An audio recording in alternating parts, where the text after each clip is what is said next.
but it's that in and of itself is not enough. And then I had to say, well, if I don't know, and I'm sitting in education classes and I'm learning how to be a teacher, if I don't know it, then how do parents who didn't go to school for education, how are they expected to know exactly what to do to make their child a reader?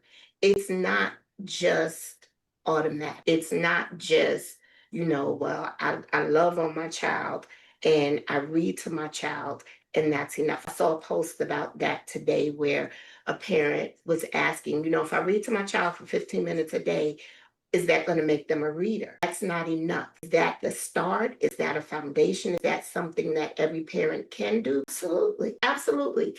But it's that in and of itself is not enough. And I think about a couple of years ago, I saw a documentary called The Right to Read. And this guy was explaining how um, his brother had gone to prison and that most of the inmates didn't know how to read. And the way that he was able to survive was that he did that reading and writing for them in their letters and writing letters for them and reading the letters that the inmates received. It got me to thinking about what it takes to be a reader. So, I know that there are 26 letters in the alphabet. There are 44 sounds that are made from those 26 letters. But when we think about that, reading, learning to read typically ends about the second, third grade,